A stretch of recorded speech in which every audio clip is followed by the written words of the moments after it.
I think, my 5th Star Wars celebration. I think I go back to Star Wars Celebration 4, which would have been 10 years ago in Anaheim.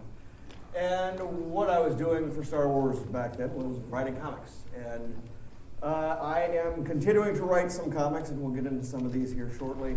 But one of the things that I wanted to do here, because the last celebration I did was a seminar on writing for the tie-in world, writing tie-in fiction and novels and that sort of thing.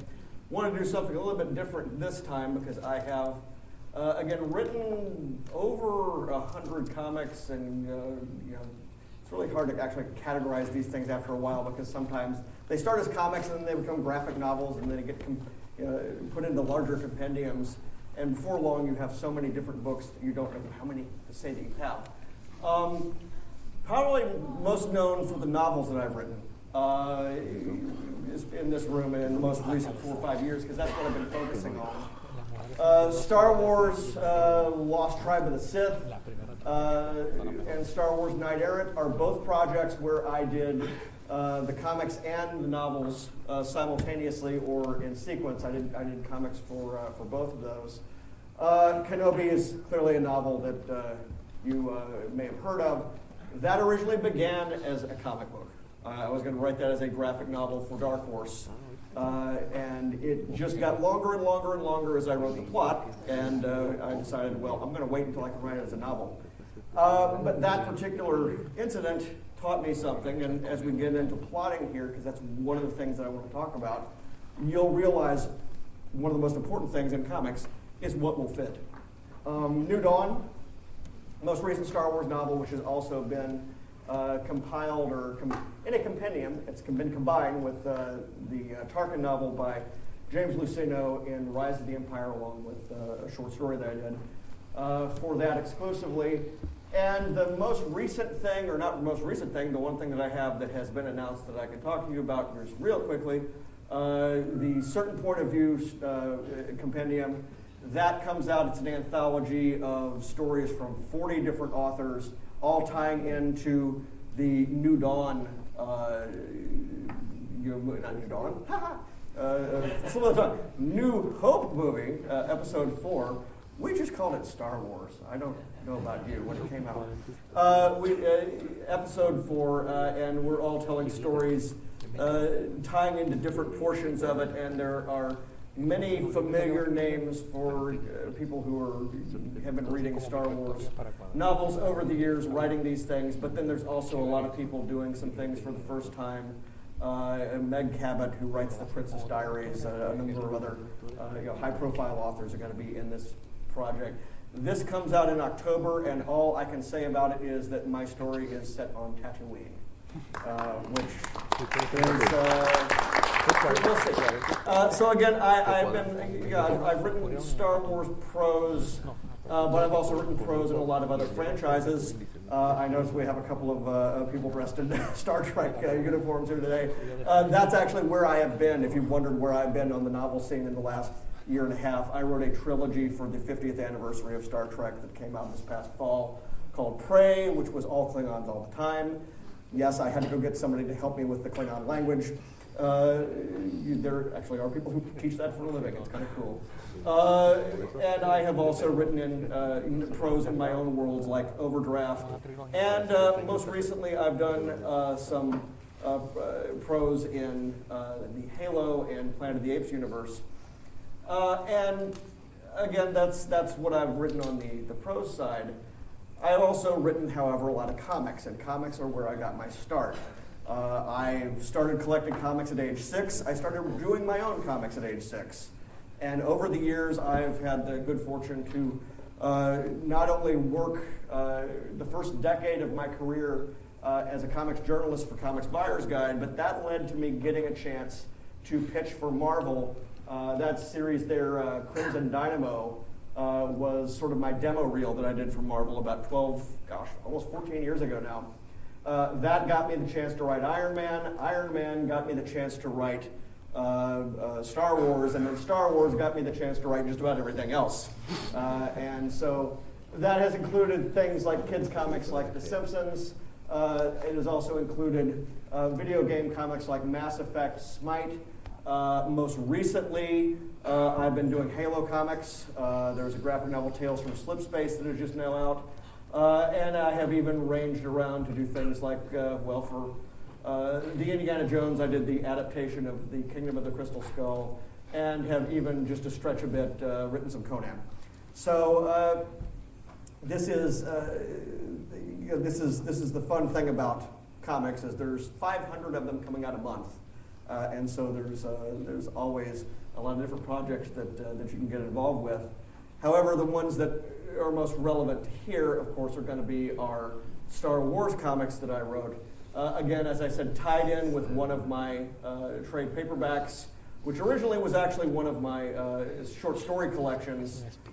These were short stories, Lost Tribe of the Sith, that we gave away for free. We didn't think anybody would actually want these stories in hardcover or rather paperback form because 1 million people had downloaded them. And it turned out once we put the trade paperback collection of Lost Tribe out, that just went to its 13th printing last week. Wow. So people still like books.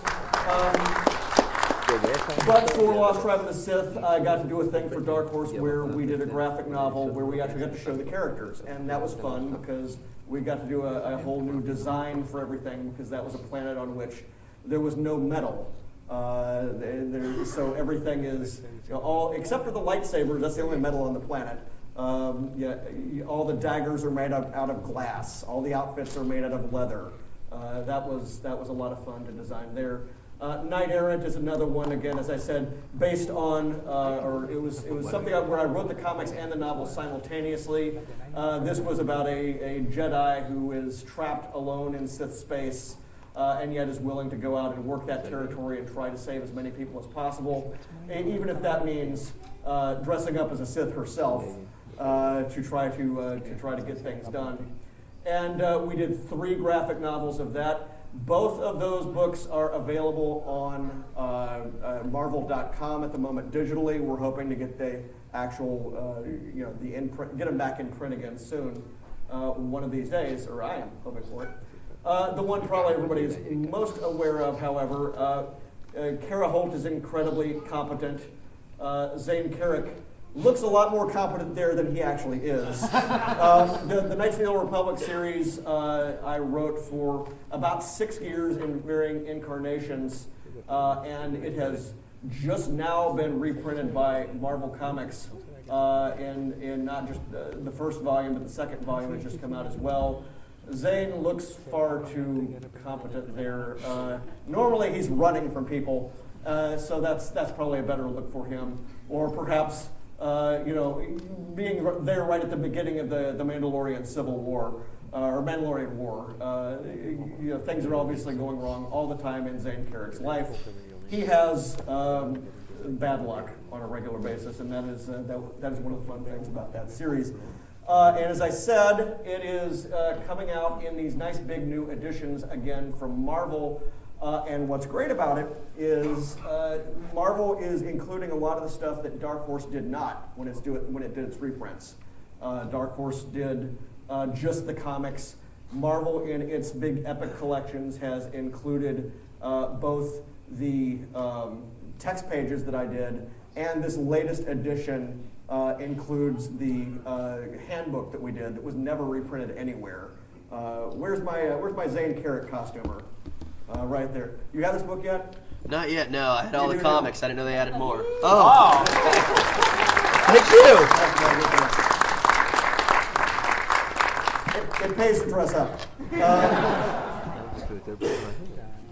Actually, my Trek fans here can have my Star Trek novels.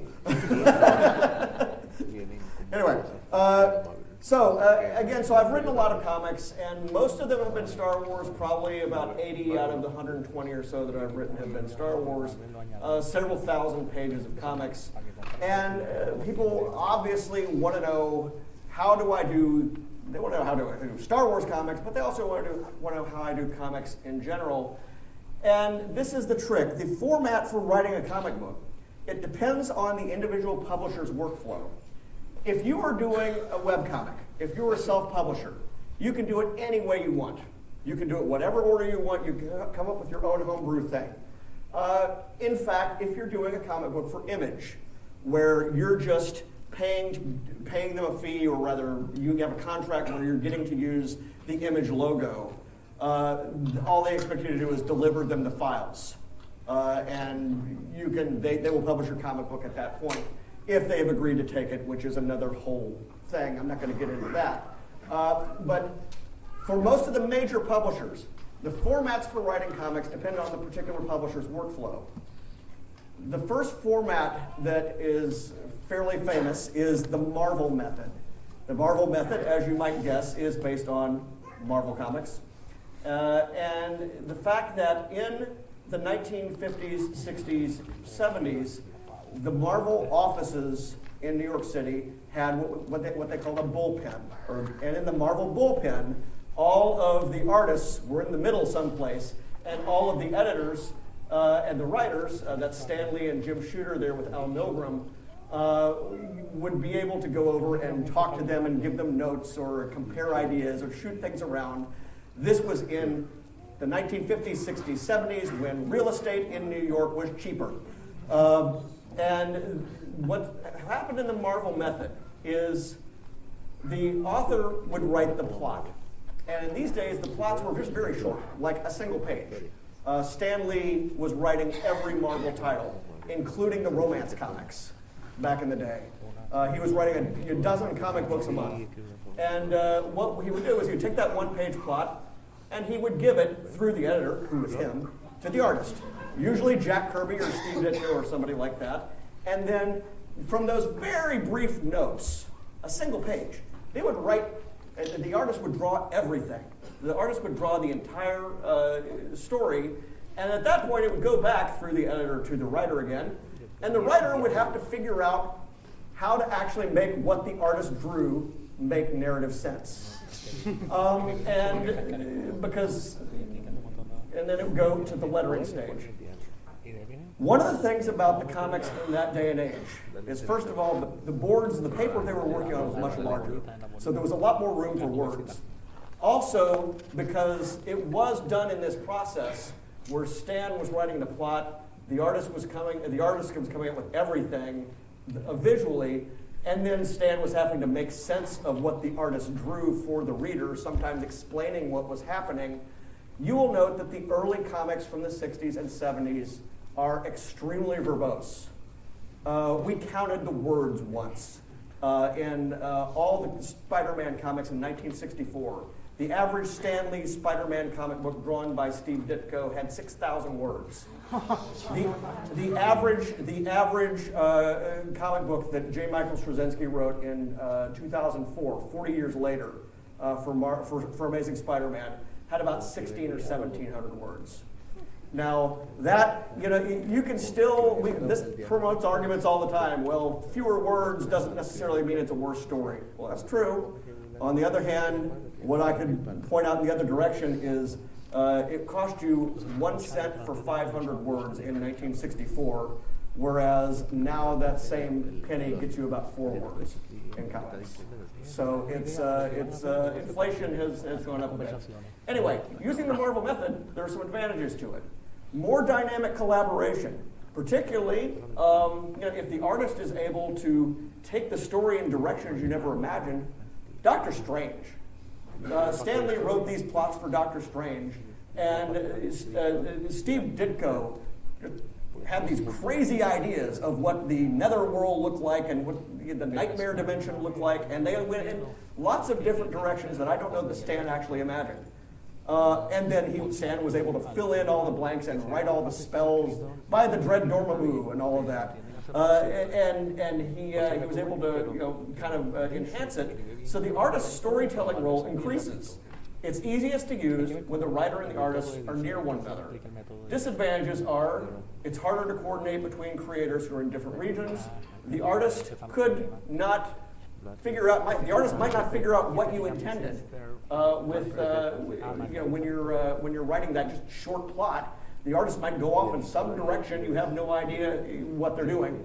And also, editorial and licensor oversight is limited because you wouldn't want to do Star Wars or a Star Trek or another comic book like that in this manner because a lot of the art would be drawn before you could say no. or say, hey, that's not the way to go with this. And so the format that most people use these days, including at Marvel, including for non-licensed book, is full script. And why did that happen? It happened because of three things: the fax machine, the home computer, and Federal Express. Suddenly, you didn't have to live in New York City anymore. Suddenly, you could be anywhere around the world. Knights of the Old Republic, Knight Errant, Halo, all these different series I've worked on, I've met maybe a third of my artists.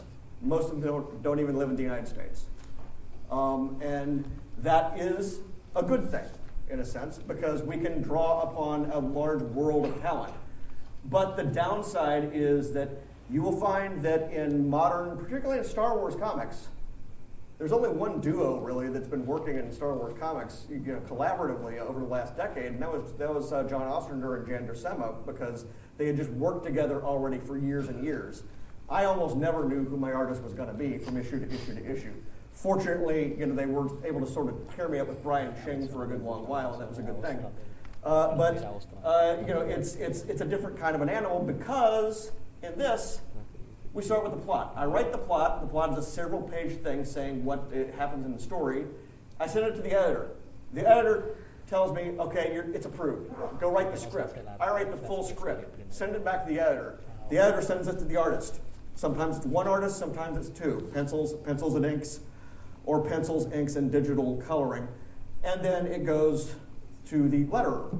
And of course, this is easiest for people who are geographically disparate, people who are in different places. There are fewer misunderstandings because you can actually nail down exactly what you mean. I give these verbose descriptions. Well, I try to make them concise, and we'll get to that, but I give them these descriptions of everything I want to see on the page and what it should look like, and there are fewer misunderstandings.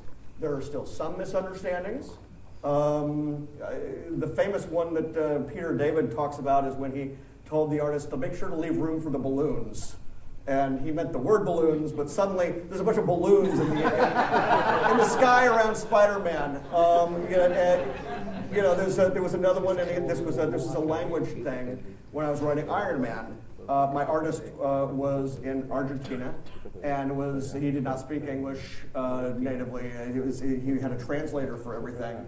And I picked up the comic book, and supposedly Iron Man was going to be protecting himself from stuff that was falling on him. And for some reason, he's got a big gun. And where'd Iron Man get the gun from? Wait, he's not War Machine. What's he got a gun for? And I went back and I looked at the script, and I remember I saw that I had written, Iron Man puts a defensive arm between himself and debris, which through translation became a defensive armament. And I got a good story out of it. That's probably the most important thing. But in general, when using a full script, oversight is easier because the editor knows what's going to be on the page. And I call this an advantage. The writer controls more of the story because I'm a writer. However, people would also say a disadvantage is the artist is less involved with the story. The artist is not really feeling like a full collaborator saying which way things are going. But I mean, we do have situations like this where the writer and artist, Alan Moore is making most of the decisions, whoever's drawing his books. Walking Dead is another thing where the writer is making most all of the decisions. There are a lot of other comics though that are more collaborative, and if you're doing it Marvel method, it can be more collaborative. Another thing that happens here is the writer may not get a chance to correct the errors. Here's again why. I'm done a lot earlier. I do my plot, I do my script. I may not see the comic book again. Sometimes I do. Sometimes if there is time. If, for example, Marvel had sent me, that comic book that had that problem, that was when I was writing Iron Man bi-weekly for a while. And there was no time for them to send me the digital proofs. Or I could have said to them, hey, something's wrong there. We might not have had time to take out the gun, but I might have been able to, as Stan Lee would have done in the Marvel Method days, I might have been able to come up with a caption or a bit of dialogue saying, let me use this gun to deal with this. And we do that all the time when there's time. But frequently in full script, one of the reasons you're doing this is to make it faster and be able to push closer to the deadline. So you may not have the time to actually come in and correct errors. Now let's look again at this particular method here. Full script, you see plot script, art, lettering. Everything in red is the writer's responsibility. Everything in blue is the artist's responsibility. And then these little arrows, they're your most important person in the process, the editor. If we're talking about doing something for Star Wars or Star Trek or Mass Effect or any other license, you have another arrow in there, and that is the licensor. And these arrows are actually a little bit deceptive because they should go back and forth and back and forth and back and forth, because frequently when you do the plot and the plot goes to the editor either approves it or kicks it back to you. Once the editor finally approves it, they send it to the licensor. The licensor, Lucasfilm, for example, will look at it. They'll say, this is good, this is bad, here's what we want done. They'll send it back to the editor, who sends it back to the writer, who takes it from plot to script. Each one of these stages is a tennis match where the thing is going back and forth. And at every stage, the licensor is usually going to be looking at it, and the licensor is usually going to be putting in their 2 cents worth, or in the case of some licensors I will not name, their $2 worth or $2,000 worth. Every so often you will get a script back that has more comments on it from more different people in more boardrooms or whatever than you had actually words written in the script. These things will suddenly get blooded up quite a bit. And all you have to do is say at that point, hey, you know what? I'm the actual person turning your idea into comics here. We can do everything that you want to do, but there won't be any room for the art. I can have every line of dialogue you want in there. But that is how a Star Wars comic process is going to work out.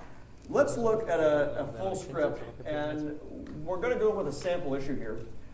This is going to be an issue of Knight Errant. And the reason I'm going from this late in my Star Wars writing at Dark Horse is because my plots were a lot more concise, my scripts were a lot cleaner than they were at the beginning, and also my approach was a lot more modern in terms of the terminology I was using. And so this particular book is Knight Errant Escape #1, which you might also have seen with that cover there, because we give every comic book 500 covers because we love you so much. And the book is available in Knight Errant Escape, which is the 3rd volume. And what you'll see here is the plot, the actual plot, the first page of it, or the first 2/3 of the page that I sent to Dark Horse. This is the summary of the comic book story for the editor and the licensor. It's the guide for you yourself to use in scripting. Your artist may or may not see this plot. Sometimes they will, but usually it will just confuse them because they're going to be working from the script. Who will see this plot? The cover artist. Because the cover artist is usually going to go from the earliest thing you have available, because the covers are going to be painted or they're going to have something fancy to them, and they want to use the most simple description of the comic book to try to come up with a cover that looks like it was somewhere in the comic book. Yes, there was a day when we tried to have the covers reflect what was actually in the comic book instead of have it be completely unrelated with a pinup or something like that. Star Wars Knight Errant Escape, 5-issue plot for Dark Horse Comics. This is a log line at the top of it. Believing her family may be alive in Odian's territory, he's a Sith Lord, Cara Holt infiltrates the Dark Realm and locates the Sith relic her parents were kidnapped to find. Simply a log line. Die hard in a building. Die hard in an airport.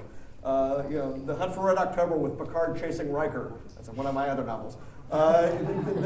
That's the very simplest thing. You need to know that line anyway. Once you're done with your script, you need to be able to boil it down into a line, because that's going to end up being the catalog copy probably when they send it out to Diamond. And you'll see here, this is fairly simple. This is about 5 pages worth of material here in these 2 paragraphs. Night falls on Turgaminian, one of Lord Damon's foul factory worlds, and something else falls to a young woman wearing the black goggles and bulky uniform of a factory worker, throws herself from a high tower, presumably to her death. And then she is rescued by a sentry who goes after her on a speeder bike. And of course, what's going on here is he's actually recruiting her for Lord Odian, who is always going after desperate people who are trying to commit suicide to escape Lord Damon's realm. And what you'll note here is that this plot is written in present tense. This will tend to be the case when you're writing plots for novels as well. You want to have that feeling of this is what's happening, and next she goes here, next she goes there. This is not written the same way as you would write a regular story. This is basically me conversationally telling the publisher, the editor, and also the licensor what's happening in this story so that we can then do breakdowns. People don't do a lot of breakdown discussions in these events that I've seen. And particularly writers don't do a lot of discussion of breakdowns. I think breakdowns are critical because breakdowns are the way that we divide the plot page by page and panel by panel to see that your story will fit. And people, again, in the Marvel method, it was up to the artist to make everything fit. But in full script, you have to say what's going on shot by shot. This is your job. This is on you. This is why when I go back to my days as a mini comics artist, just doing my own comics as a kid, even though I was a terrible artist, I don't consider that time wasted. Because during that time, I learned what would fit on a page and what would fit in a panel. And this is what you need to learn going forward, that your basic units are pages. You have to divide the plot first into a page-by-page basis. That means left, that means right, I hope you do. If you only read digitally, you will have no idea that comics used to be shown on left and right pages. However, I happen to know, because I run Comicron.com, I happen to know that far more comics are still read in print than read digitally. It's something like 10 to 1 in terms of the dollars earned. Now that doesn't account for people who are bootlegging comics, shame on you. But it is the case that people are still mostly getting their comics through printed format. And left and right pages are different animals. And I have to keep them in mind as I'm writing. Left pages are pages where you start new scenes. They're pages where you use them for establishing shots. They're pages where you introduce new characters and do surprise reveals. Why would you do that? You would do that because, and somebody just brought me a comic book right here, because you turn the pages. And as you turn the page, you see the new thing. You see the new thing on the left first. And of course, if this were how to write manga, we would be going the other way. But the surprises are always going to be on your lefts. On your rights, these are going to be where you wrap up the scene that you just did on the left-hand page. This is going to be where you set up surprises for the next page. I heard something. What is that? What is that? Flip over to the left page. Aha, it is Lord Odian here to kill us all. It is Darth Vader. The right-hand page is where you prepare for your transitions. So as you're dividing your story up into beats, well, you have another thing to contend with. This is a world in which you can only write so many pages. Comics is printed format. It happens that most comics used to be 22 pages. They've gone down to 20. I don't like it. I think it's a bad idea. There was a terrible time in the 1970s when Marvel started doing the Star Wars comics in the 1970s. The comics were 17 pages. That was terrible because that meant at that point that if you counted the covers, every other page was an ad. And this was also during the decade where comics went from being 15 cents to 50 cents over the course of the decade. There has never been another time where comics inflation has been that bad.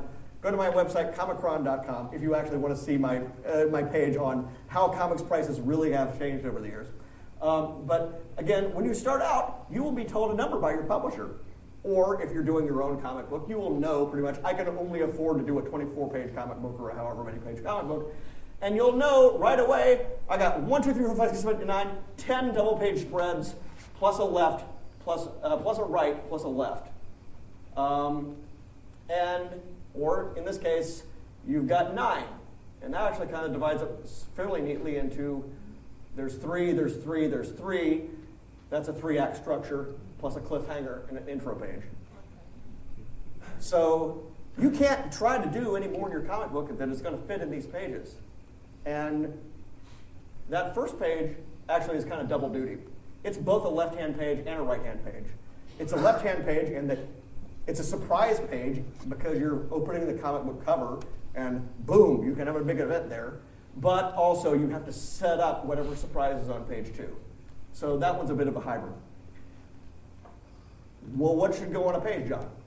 I will take you to something that Randy Stradley at Dark Horse said in this room 5 years ago, and it was something that he had drilled into my head from 5 years earlier, and it's something that he got from Joe Orlando, who was the DC Comics art director back in the 70s and 80s, that you should only have one idea on every page.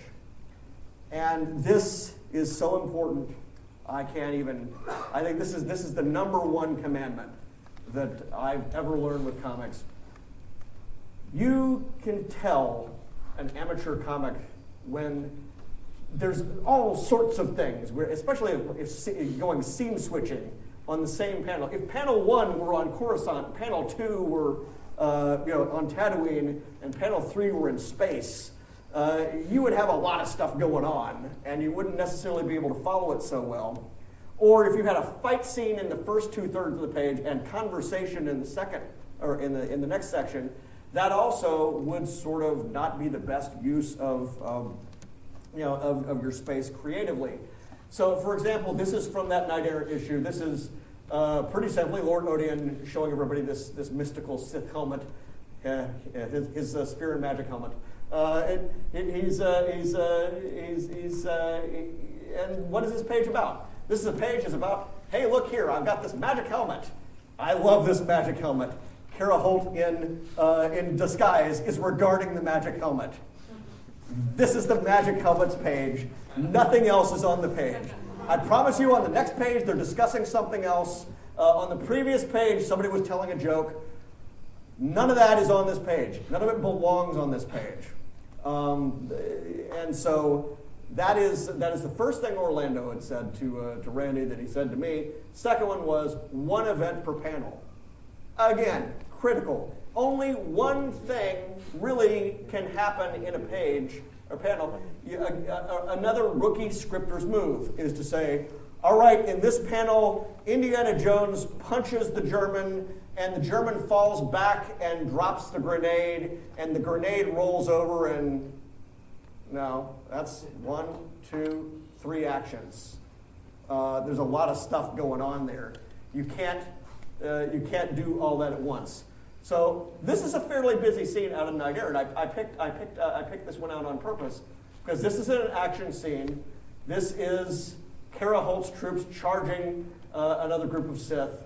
This is a second group of Sith charging to attack. This is a third group of Sith getting ready to light the trench on fire. And this is Kara Holt realizing, oh gosh, no, don't do that. This bad thing is going to happen. Every one of these events got one panel. And we were able to get a few things in the background, like this guy. I never told them to put this guy in the comic book in the scene. And I certainly never said specifically what this critter here looked like or anything else. There's a lot of room for the artist to kind of do things. But I purposefully did not, if I wanted to do it, if I wanted to show that these arrows, these flaming arrows were going up into the air, that would have probably required another panel yet. And I was always trying to make it as few panels as possible. This page is this breakdown. This is a 2-1-1 as far as I'm concerned in my sort of mental mathematics. I look at it as having tiers, upper, middle, and bottom.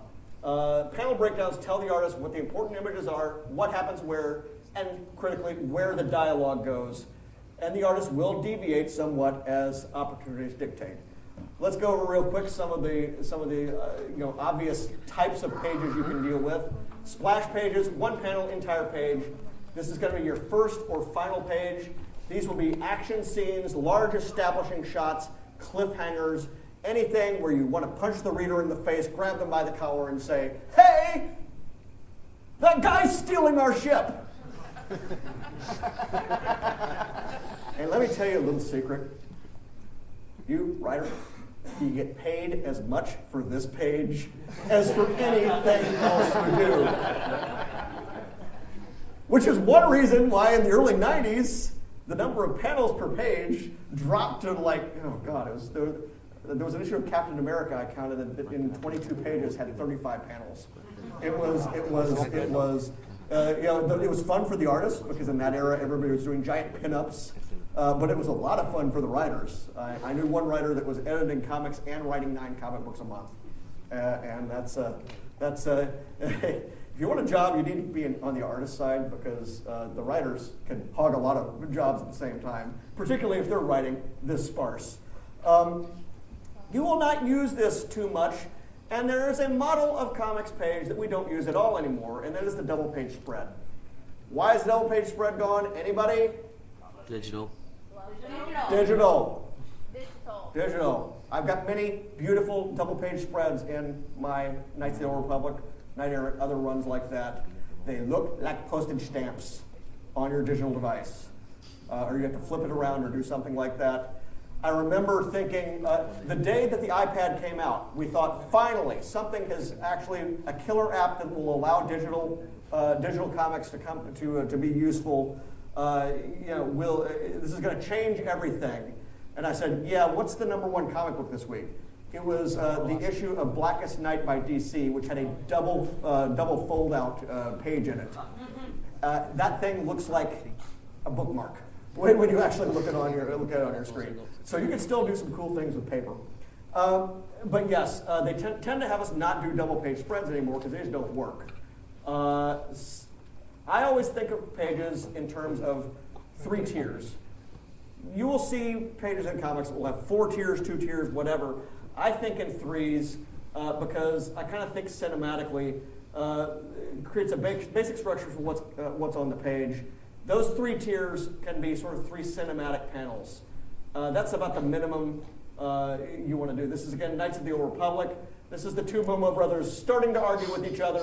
This is Zane and his dad realizing they're arguing with each other. And this is Zane saying, I'm not going to use my Jedi mind control on the Momo brothers because there's nothing to work with. Well, that's 3 panels, 3 events, and it kind of looks pretty good that way. And the thing is, the artist is going to go whichever way they need to go to make it work. This is also another 3-panel page that I gave Dustin Weaver for the battle with the Mandalorians on Terrace. And again, it's not all 3 equal panels. He wanted this one to be giant. I never said make it giant, but he did. I never said anything about, this should break the panel border. That's not my business. The artist is free to make things as cool as they want to make it. But again, I use this 3-tier thing, and then as I'm going along, I will, as the story, as the narrative structure of the page,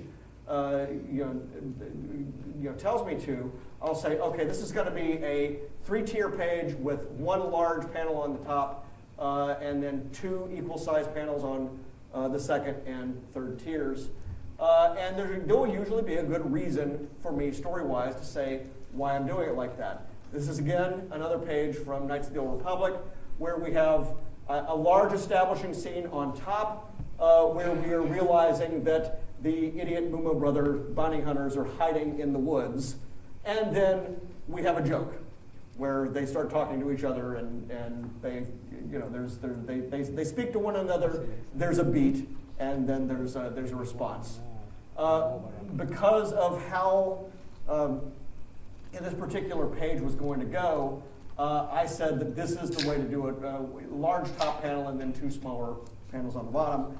Now, when you say these things, the artist will go whatever way works for them. So, for example, this is a 6-panel page. This was described as a 6-panel page But I didn't actually say that this would be a panel here, and a panel here. I don't even know how I would describe that. But Brian Ching took my 6-panel page, and he looked at what he was doing, and he said, you know what? I have a scene here where it's a moving scene between 2 characters, and there's going to be 2 shots of the entire thing that are going to be headshots on a single person. And I want to have those 2 shots basically at opposite ends apart from one another. And so that is, and every other shot has 2 shots. So what he did was he took the 2 vertical panels on the page, and he made those his 1-shots. And everything else was a 2-shot. Again, I didn't tell him to do that. That's what you expect the artist to do. The artist will do these things on the fly.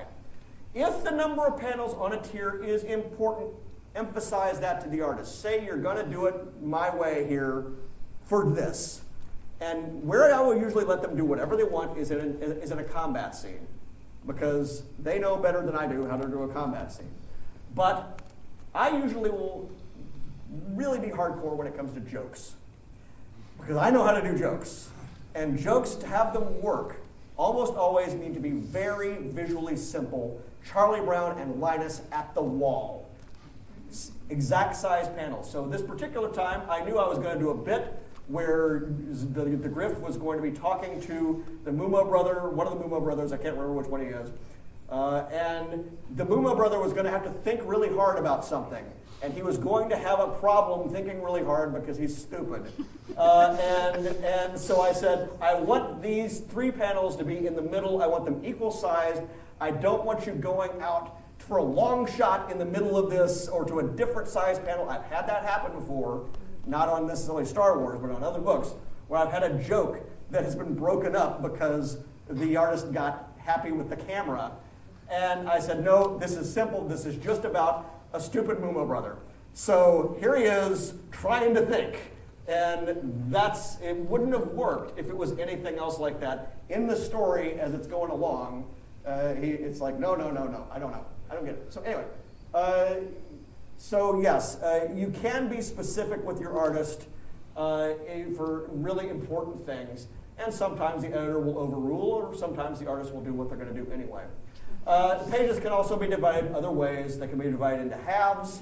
Halves are usually going to be something where these are going to be big establishing shots.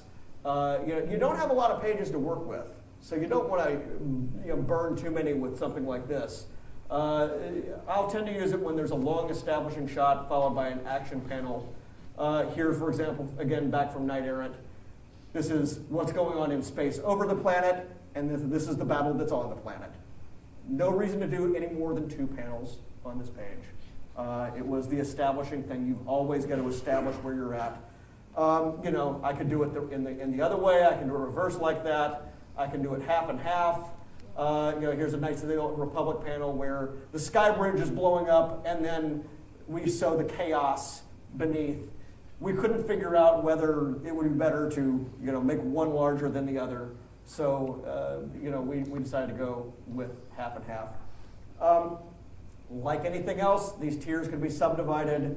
And sometimes, again, you can do something where another place where you would say, hey, I want it to be exactly like this, and listen to me, would be in a case where, for example, I described a tracking shot, like you would have in film, where this is Knights of the Old Republic, something is happening, and Elby, the droid, is about to be important to it. And he's just sitting there, not fighting, not doing anything, not fighting back. And I said, what I want is 4 equal size panels, all the same size, and I want the camera to track back, or the POV is what you usually say, point of view to track backwards over. First, I want to see Zane trying to rescue Camper, and I want to be able to see Elby just sitting there, and I want panel 2 closer. And now we get closer to Elby. Panel 3, it's just Zane and Elby. Panel 4, it's just Elby's eye. Now, the artist, if I had just given him a description of that, probably could have come up with that independently on his own. But as you go along and as you work for a number of years, you'll be able to sort of play cinematographer to a degree and give that kind of guidance. The artist is under no obligation to follow it. But when they like what you do and you like what they do, it makes everybody happy. Now, I haven't actually shown you the script pages yet, but here's the script page. This is a script page from that Knight Errant story. Panel by panel breakdown of the comics events for the artist, colorist, and letterer. Let's not forget the colorist who is involved in this as well. And that's, here we have this. Page 1, 4 panels. I say that at the top of every panel, or every page, regardless. Also, none of my pages, whether page 1 or page 2, is more than 2 pages long of paper. This is just the first 2 panels of this page. This is the 3rd panel and 4th panel of this page. I will never, ever go past here. That's too much. That's the one thing that I've learned over the years. I've learned how to write with fewer and fewer panels per page. The average number of panels on my comics pages from that early Marvel time has collapsed. I'm probably doing an average of 4 panels per page now. It used to be 5 or 6. And you don't want to have so much stuff anyway. Here, for example, this is a caption. These are 2 captions. They add up together to probably something like 40 words. I put no more than 45 words in any single panel, no matter how big that panel is. And the reason for this is simple. There's only so much room. And your editor will get on your case if you try to load too much. Also, the balloons can only hold so much. The balloons get so big at a certain point, it's crazy. But let's see what I said here. Panel 1, large establishing shot, taking up the top half of the page. Down angle shot of a polluted factory city. A sad procession of slaves crosses a sky bridge, heading into the firelit maw of a towering factory. The slaves are guarded before and behind by Lord Damon's guards, as seen in the Book of Flame. All the slaves have protective black googles, that should be goggles, that obscure their eyes. They also have on ragged tan scarves that cover their mouths, Bedouin style. They wear bulky layers of clothing on their upper bodies, almost half-length capes like Luke wore at night on Tatooine over work dungarees. We cannot see at a distance, but they also all have identification bracelets on their wrists. That's just something to drop in there in case he decides to put somebody in the foreground. In the background, now notice, the important stuff I put in the front of it. In the background, we see nothing but smokestacks and open furnaces, belching fire and soot. Black and orange and gray are the main colors. That's information for the colorist. It's windy up here. Let's put some banners on the sky bridge blowing in the wind depicting Damon's 7-pointed star emblem. And then we have the caption. Lord Damon's domain contains countless factory worlds, yet none is drearier than Turgaminian. Every polluted breeze burns the eyes, and every breath burns the throat. There is no shelter from the wind. These are captions. And then in panels 2 and 3 and 4, these are going to be 3 panels on the bottom. We will realize that Kara Holt is here, and she's about to jump from a ledge. And when that's drawn in pencils, this is pencils in the basic draft of the art. Usually the inker or a colorist goes over it. We actually see, now there's our slaves there. Now he didn't follow specifically my entire description of what they should look like, but you see here, there's the background I had in mind, there's the foreground I had in mind, the guards and these guys. I might have imagined the guards standing over here and the people over here, but that's not really important. The important thing is the artist communicated what I said, and communicated here in the back of the line is Kara Holt. Here she is, we're establishing that she's on a ledge, and here's the close-up. As I said, left-hand page, or rather right-hand page, it's about to go to a surprise. She's about to jump. So that's setting up that surprise right there. And that is the final panel. And that is once the colors have gone over it. And the colorist adds things like that glow that's there and the glow that's there. These are nice little tricks that we've had over the years. And the colorist also fills in some of the blacks, some of the darker spaces that maybe the penciler did not do originally.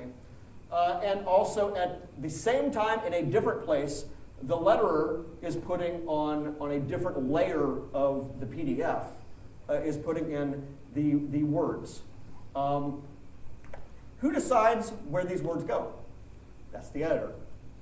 In full script, it's the editor. They actually will photocopy the art pages. They'll pretty much write a number 1 and a number 2, and a number 3, and a number 4, number 5, number 6, number 7, and then they'll connect that to what's on my script here.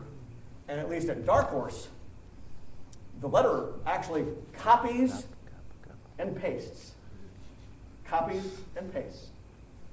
And there's a reason that I use, for example, I have 2 hyphens here instead of a dash. There is no dash in that particular publisher's lettering scheme. So we use two hyphens instead, or rather those 2 hyphens turn into a dash in their scheme. We never, ever use commas if we can help it. There are a number of things. You always want to use dashes if you can. This is a fun little bit of historical trivia. But why did comics always have everybody yelling at each other? Exclamation point! Exclamation point! Exclamation point! Do you have any idea? It's easier to read all caps. No. Well, yes, they are in all caps. But the reason was comics were actually produced by newspapers as a way of keeping, this is the 1930s and 1940s, comics were produced by newspaper houses at the very beginning as a way of keeping the presses running on the weekend. The earliest comic books in the 30s weren't original stories. They were just reprints of Dick Tracy and other kinds of comic strips that were out there. And as they started doing new comic strips, they kept the comics on the crappy paper. They kept the comics on just this awful newsprint roller thing. And what they found out is periods were so small, they often dropped out. You go back and look at some old comics, the printing is so poor that if you actually want to emphasize at the end of a sentence, you won't do you won't do a period, you'll do an exclamation point. And you won't do a comma, you'll do a dash. And again, they just happen to get their dashes by using these double things here. There's like 5 kinds of dashes in Microsoft Word, and so they don't like you to do a particular kind. Anyway, but yeah, so that's the final version, and that's what goes out. I mentioned the speech tag a second ago. The speech tags vary by publisher. This is Dark Horse's scheme, which I work with most. Every publisher will tell you what they want. Caption. SFX, sound effect. Crackoom! Bracow! Ding! Bah! I've learned to write all of those things in various ways. Scracked is one of my favorite ones. Lightsabers hit each other with a scracked. S-K-R-A-A-K-T, yes. I have a fun fact about lightsabers. Yeah. Let me look it up. Okay, and while you do that, scracked. The letterer has all sorts of fonts to do all sorts of fun different sound effects with, and the letterer may go a different way with that particular thing. Did you have it yet, or? Yes, sir, I do. The lightsaber sound made during the Star Wars movies was actually made by placing a microphone next to a metal slinky while the slinky was moving. Oh yeah, so but I don't know what sound that makes spelled out. So I have to actually come up with the onomatopoeia, which I can spell if I have to. I have to come up with a word that actually sounds like. But yes, what you're doing in the script is you're coming up with whatever that thing sounds like, and you want it to have some sort of boom. How many O's can you add to the word boom? Depends on how big a boom it is. Again, so anyway, OP, that's off panel. I used to do a lot of that. I don't do much of that anymore. Some of the pages that you saw of the earlier Knights of the Old Republic books, there were several off-panel things. Off-panel means the word balloon is coming in from outside. That means the character is not on screen. The character is not on panel. You want to try to avoid that as much as possible, unless there's a bit that you're trying to do. There's a reason you're doing it. If somebody is important, if a statement is important, you're going to try to find a way to actually put that there. Burst. These are tags that go with specific lines. So if I say Zane Carrick, burst. A burst means whatever he's going to say is going to be in a balloon that has these big jaggedy boom, boom, boom, boom, boom, boom, boom. No! Electric or radio. These are both used by various publishers. Electric and radio means it's being said over a communication system, or a droid is saying it, or something.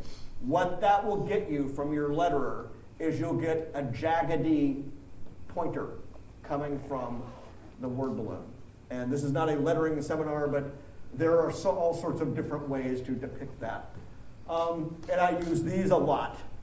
Small, weak, depending on the publisher.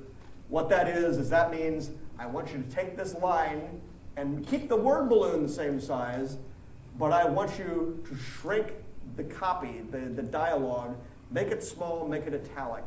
So, for example, when Zane Carrick does something insane, you'll have Griff say, I can't feel my heart.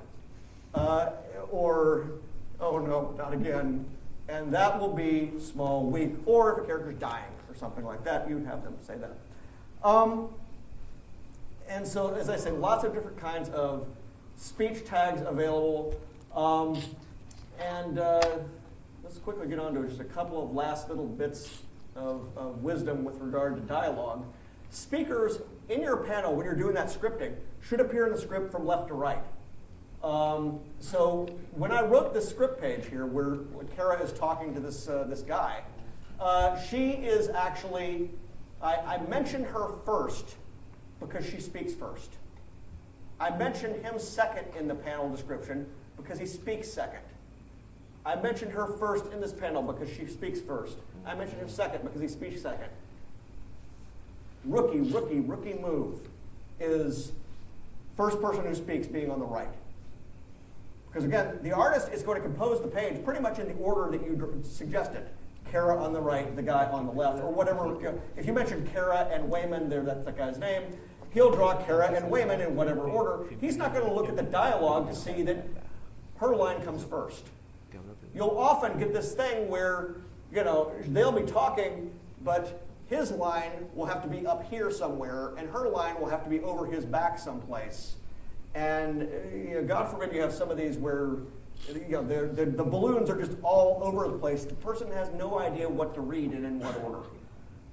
The most important thing about panel layout and word balloon layout is what order should I read these things in. Finally, got just time for a few questions here after this. The final commandment, less is more. Look for panels to remove. Look for dialogue to shorten. I cannot emphasize that more. Everything that I have done, the scripts when I started, well, first of all, the plots used to be gargantuan, and those got smaller. And then the scripts got smaller with fewer and fewer panels per page. I began trusting my artists a lot more. And so that is what I would leave you with as far as that's concerned.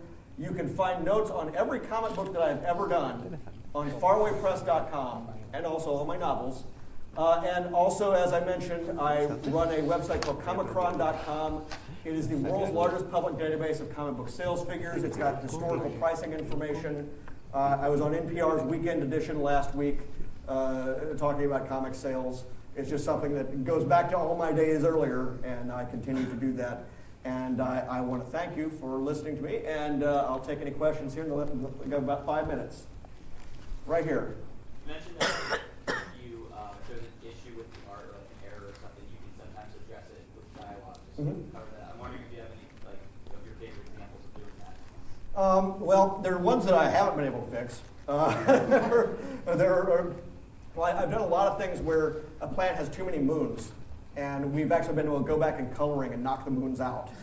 But then every so often there's things that you can't fix, like there'll be a modern Star Destroyer or something in the Old Republic era or something like that. And every so often I can write a line and I can dance around that, but it's not going to work. Another question here, right here.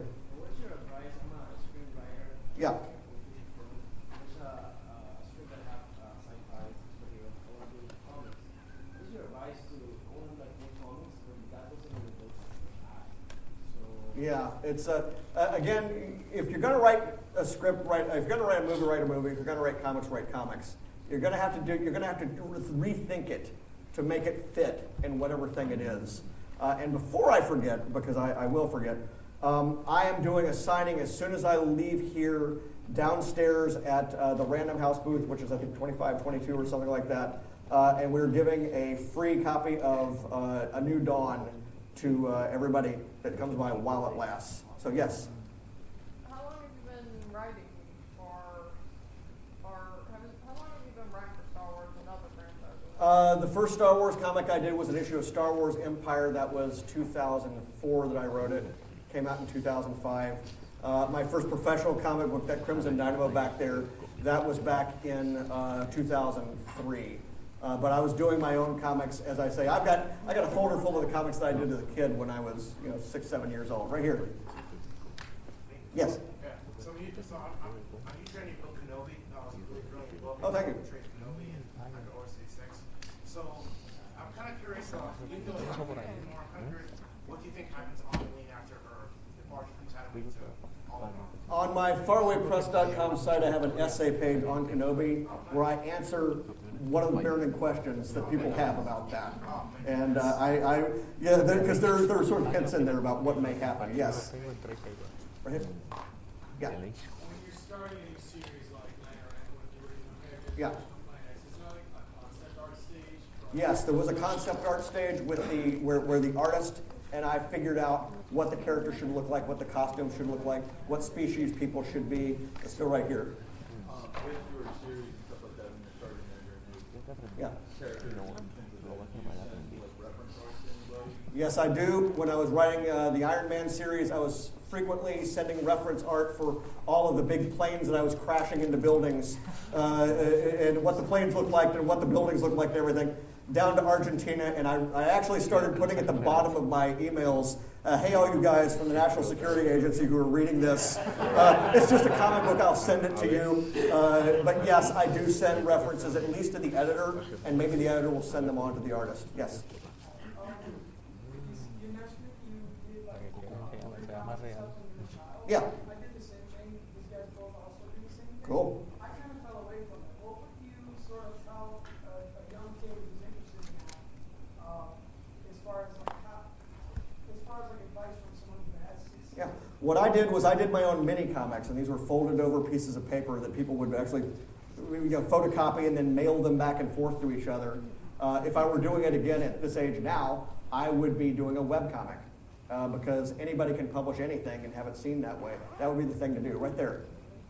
Whether you come up with the original character or you're just writing for the character, I know that in the way you write it, you have a lot of control over their voice and their actions. Yeah. Are there certain characters that are more influenced by people that have been significant to your own life? Yeah, I guess so. I mean, it's every so often my wife gives me a line that I give to a comics character or a novel character or something like that. You're always using events from your own life and things that you've heard. I'm not going to tell you what to do now, but I will tell you how to act. Or I'm not going to tell you how to feel now, but I will tell you how to act. Somebody said that to somebody in the room with me, and I used that in the Night Errant novel. Just that line right here. I just wanted to know how much do you try to control the camera as far as when you're, scripting for an artist? Like you've got your basic things like establishing shots and close-ups. Beyond that, do you kind of let them go off at that point? I tend to, particularly if it's an action scene, because they have the hard job. One of the things that one of my editors once said is subtlety doesn't work. So if you try to do anything where an important thing is happening in the front, and then in the background, this guy is running over here and hiding, or this person is doing that, chances are it's going to get lost. So I try to give the direction that I think is most critical in that one panel, but I try not to overdo it because I can't micromanage it any more than the editor can. I think I can do one more question here. Right here.